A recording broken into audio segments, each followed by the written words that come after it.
Assalamualaikum warahmatullahi wabarakatuh.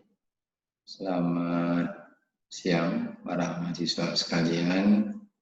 Kita masuk pada pertemuan yang ketiga ini bicara mengenai reproduksi sel. Kalau pada pertemuan yang lalu kita sudah memahami bagaimana struktur dari sel itu yang merupakan unit terkecil pembangun unsur kehidupan di makhluk hidup yang ada di muka bumi ini. Jadi di dalam memperbanyak dirinya, maka sel harus melakukan proses reproduksi. Nah, proses reproduksi yang terjadi pada sel itu dikelompokkan atas 3 jenis. Pertama, ada yang kita kenal dengan model amitosis.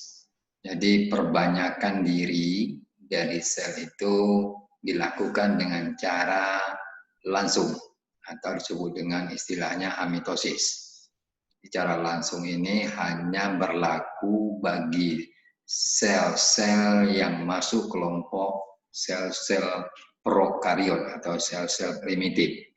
Dan ini jarang sekali ditemukan pada sel-sel kelompok modern atau sel-sel yang sudah mengalami proses evolusi yang kita temukan pada sel-sel tumbuh-tumbuhan tingkat tinggi, sel hewan maupun sel membangun tubuh manusia.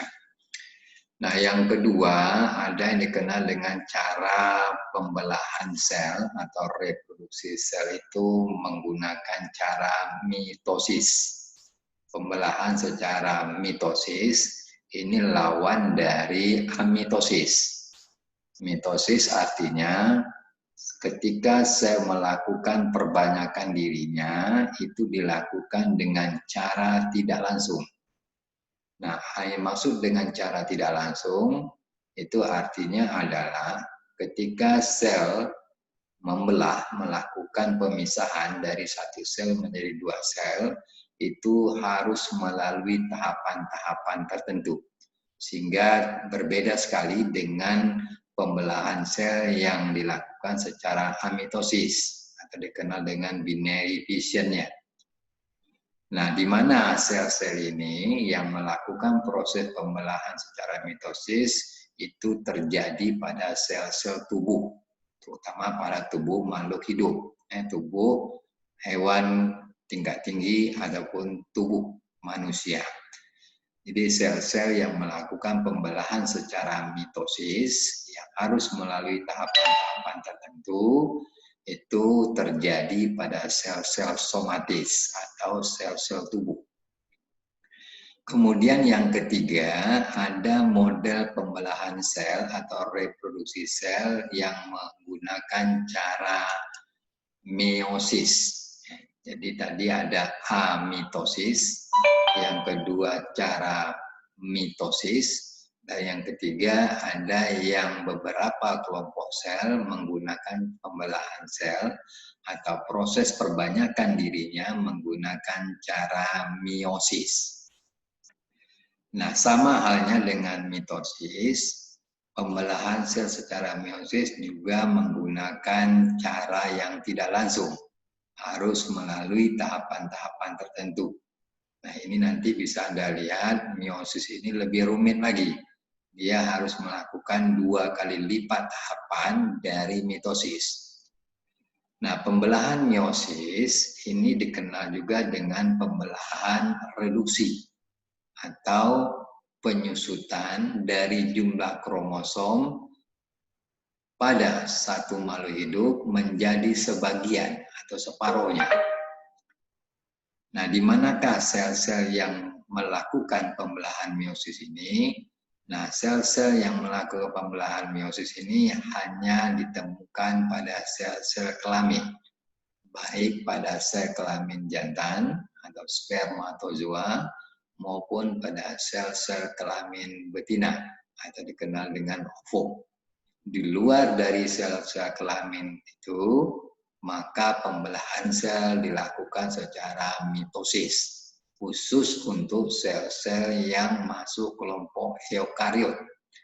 Nah, bagi sel-sel prokariot, pembelahan selnya masih sangat sederhana, yaitu menggunakan cara amitosis. Satu sel langsung melakukan pembelahan menjadi satu sel anakan baru, itu dilakukan dengan cara langsung, tanpa melalui tahapan-tahapan tertentu. Nah, ini contoh bagaimana model pembelahan sel secara amitosis atau dikenal dengan binary fission. Jadi pemisahan satu sel menjadi dua sel. Sebenarnya dia tidak melalui tahapan-tahapan tertentu atau fase-fase tertentu di dalam pembelahan atau reproduksi selnya, tetapi melalui beberapa segmen. Di sini dari satu sel nantinya dia melakukan pengecilan di bagian tengah dari sel, di bagian yang kedua ini, kemudian septum ini yang membelah, yang melekuk di tengah dari itu akan memisahkan kromosom yang ada di dalam sel prokariot itu, memisah menjadi dua sel anakan yang sama.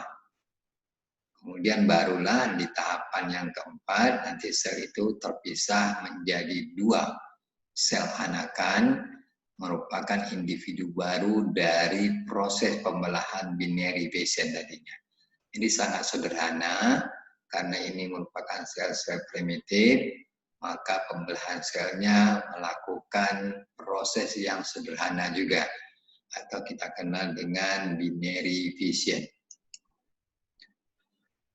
Nah, kemudian kalau kita lihat dalam satu siklus kehidupan sel itu, jadi sel itu ada tahapannya melakukan pembelahan, kemudian dia nanti yang anakannya itu akan melakukan pertumbuhan, kemudian masuk lagi kepada siklus pembelahan, ini yang kita sebut dengan cell cycle. Jadi siklus kehidupan sel itu terdiri atas 4 fase.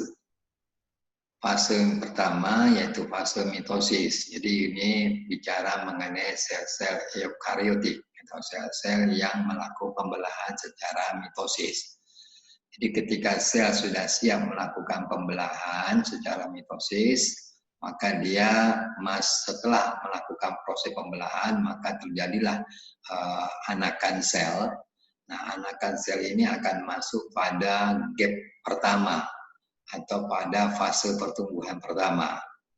Nah, pada fase pertumbuhan pertama ini nanti sel akan melakukan division, pemisahan-pemisahan dari sel-sel itu sendiri. Kemudian nantinya masuk ke tahapan yang ketiga, yaitu terjadinya sintesis deoksiribonuklear asid atau DNA, yang merupakan material genetik yang terdapat di dalam inti sel. Ini yang disebut dengan fase S atau fase sintesis. Masuk yang fase yang keempat, yaitu fase gap kedua. Nah, fase gap kedua ini merupakan fase persiapan dari proses pertumbuhan sel sebelum memasuki fase pembelahan berikutnya. Ini setelah dilengkapi dengan fase sintesis, maka sel sudah lengkap material genetiknya atau sintesis dari DNA-nya, kemudian masuk fase dewasa, gap 2, kemudian nanti dari gap 2 istirahat sebentar, baru masuk ke fase yang berikutnya yang kita kenal dengan pembelahan sel kembali. Jadi ini yang merupakan sebuah siklus yang berlangsung pada satu sel. Saya kira itu dulu untuk part yang pertama.